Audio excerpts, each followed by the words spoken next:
متشابہ الفاظ کتنی طرح کے ہیں؟ 2 طرح کے، متشابہ الفاظ بلحاظ آواز اور متشابہ الفاظ بلحاظ ہجے۔ آواز کے لحاظ سے متشابہ الفاظ ایسے ہیں جن کی آوازیں ایک جیسی ہوں گی اور معنی کیا ہوں گے؟ فرق ہوں گے۔ اور ہجوں کے لحاظ سے ایسے الفاظ متشابہ ہوں گے جن کے ہجے تو ایک طرح کے ہوں گے لیکن ان کے معنی فرق ہوں گے۔ اچھا بچوں، مجھے اب بتائیں شک شین کاف اور شین کاف کینچی والا شک، ان دونوں میں کیا فرق ہے؟ ایک شک یعنی کہ شعبہ، کسی چیز میں شعبہ ہو، شک ہو، ٹھیک ہے، اور دوسرا شک، شک کہتے ہیں دڑاڑ، شک، چاک ہو جانا۔ اسی طرح سے صحرا اور صحرا میں کیا فرق ہے؟ صحرا جس طرح پھولوں کا صحرا، ٹھیک ہے، دھولے کا صحرا، اور صحرا یعنی کہ ریگستان۔ عرب، عین سے عرب اور الف سے عرب میں کیا فرق ہے؟ عین سے عرب یعنی کہ ملک کا نام اور الف سے عرب گنتی کا ایک لفظ۔ اچھا بچوں، اب آپ نے ورک شیٹ میں دیے گئے متشابہ الفاظ سے متعلق سوالات کے جوابات لکھنے ہیں۔ بچوں، 5ویں ہفتے کا ہمارا اگلا عنوان ہے محاورات۔ محاورات کے بارے میں ہم نے پچھلے ہفتے تھوڑی بات چیت کی تھی، آپ کو یاد ہوگا جب ہم نے روزمرہ اور محاورے کے بارے میں سیکھا تھا۔ میرے ساتھ نکالیے نردبان صفحہ نمبر 20۔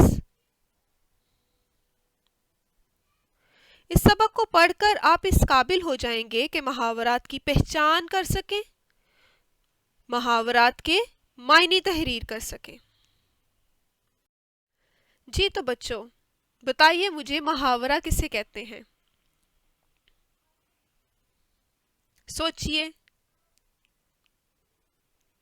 لغت کی روح سے محاورہ آپس میں گفتگو اور بات چیت کرنے کو کہتے ہیں، مگر اہل زبان کی اصطلاح میں محاورہ 2 یا 2 سے زیادہ الفاظ کے ایسے مجموعے کو کہتے ہیں جو اپنے لغوی معنی کی بجائے مقرر مجازی معنوں میں استعمال ہو، یعنی اس کا مفہوم اپنے اصل مطلب سے مختلف ہوتا ہے۔ مثلاً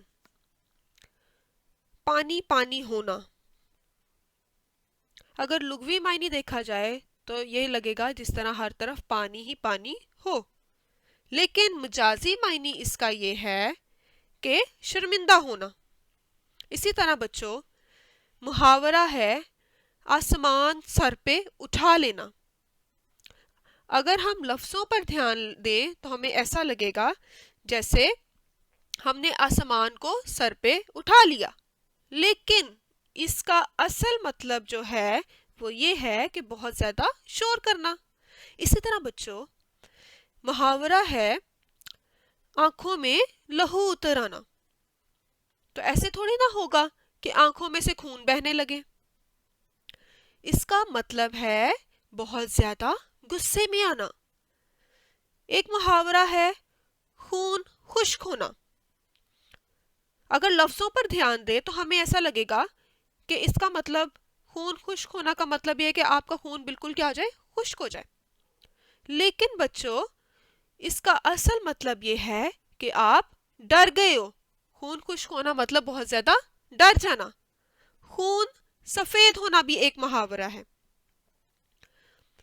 خون کا رنگ تو سرخ ہوتا ہے، یہ کبھی سفید ہو سکتا ہے؟ نہیں۔ اس کا اصل مطلب یہ ہے کہ آپس میں محبت نہ رہنا۔ اسی طرح سے بچوں، 2 4 ہونا، اس کا مطلب ہے سامنا کرنا، جی چرانا، ہمت ہارنا، باتیں بنانا، بہانے بنانا، منہ کی کھانا، شکست کھانا، خاک کرنا، برباد کرنا محاورے ہیں، کیونکہ ان میں الفاظ اصل معنوں کی بجائے مجازی معنوں میں استعمال ہوئے ہیں۔ لیکن مال و اسباب چرانا، باتیں کرنا، روٹی کھانا محاورے نہیں ہیں کیونکہ ان میں چرانا، کرنا، کھانا اپنے حقیقی معنوں میں استعمال ہوئے۔ محاورے کے لیے ضرور ہے کہ وہ اہل زبان کی بول چال کے موافق ہو اور قواعد کے خلاف نہ ہو۔ مثلا آنکھ لگنا محاورہ ہے لیکن آنکھیں لگنا نہیں کہہ سکتے، یا بے پر کی اڑانا محاورہ ہے لیکن بے پر کی سنانا نہیں کہہ سکتے کیونکہ اہل زبان اس طرح سے نہیں بولتے۔ تو بچوں، محاورے کا اصل مطلب کچھ اور ہوتا ہے، حقیقی معنوں کی بجائے کس میں ہم اس کو دیکھتے ہیں محاورے کو؟ مجازی معنوں میں، ٹھیک ہے بچوں؟ میں نے یہاں پر چند محاورات کی فہرست دی ہے۔ یہ فہرست دیکھیے، بھانڈا پھوٹ جانا یعنی کہ راز کھل جانا، احمد چوری کرتا ہوا پکڑا گیا تو اس کا بھانڈا پھوٹ گیا، راز کھل گیا۔ بڑا بول بولنا، بڑی بڑی باتیں کرنا، انسان کو کبھی بڑا بول نہیں بولنا چاہیے کیونکہ خدا تکبر کرنے والے کو پسند نہیں کرتا۔ اگلا محاورہ ہے بغلیں بجانا، خوش ہونا، نیک آدمی دشمن کی ناکامی پر بغلیں نہیں بجاتے۔ اگلا محاورہ ہے پالا پڑنا، پالا پڑنا کا مطلب ہے واسطہ پڑنا۔ کل میرا پالا ایک فقیر سے پڑا۔ اگلا محاورہ ہے دال نہ گلنا، اس کا مطلب ہے قبولیت حاصل نہ ہونا، یہاں تمہاری دال نہیں گل سکتی، کہیں اور جا کر قسمت آزمائی کرو۔ اگلا محاورہ ہے دم بخود رہ جانا یعنی کہ حیران رہ جانا، اس نے ایسے ایسے واقعات سنائے کہ سننے والے دم بخود رہ گئے۔ اگلا محاورہ ہے آٹھ آٹھ آنسو رونا یعنی کہ بہت زیادہ رونا، قائد اعظم کی وفات پر لوگ آٹھ آٹھ آنسو روئے۔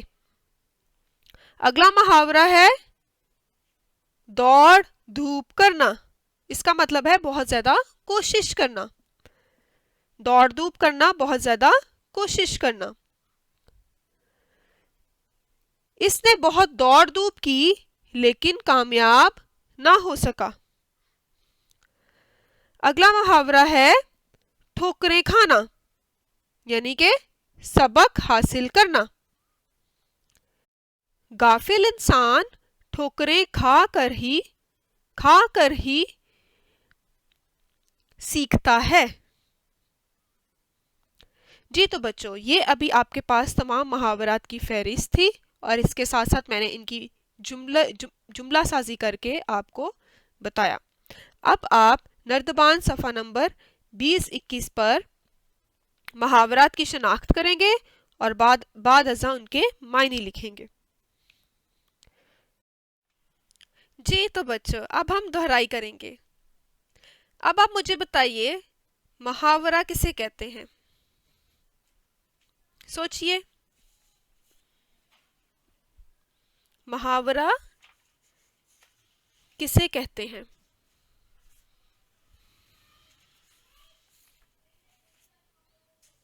محاورہ دو یا دو سے زیادہ الفاظ کا مجموعہ ہے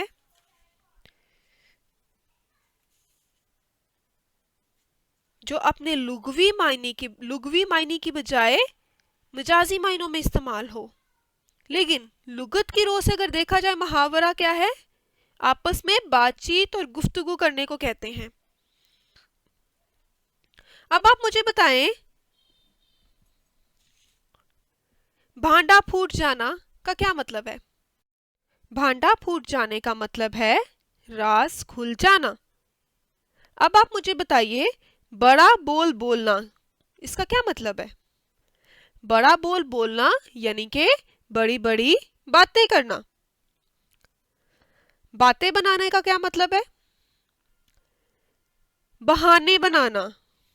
اچھا بچوں، اب آپ نے محاورات سے متعلق جو آپ کو ورک شیٹ دی گئی ہے اس کو آپ نے مکمل کرنا ہے، اور اس کے ساتھ آپ نے اگلے ہفتے کے لیے گھریلو ملازمہ نے نوبل انعام پایا اس سبق کی پڑھائی کرنی ہے۔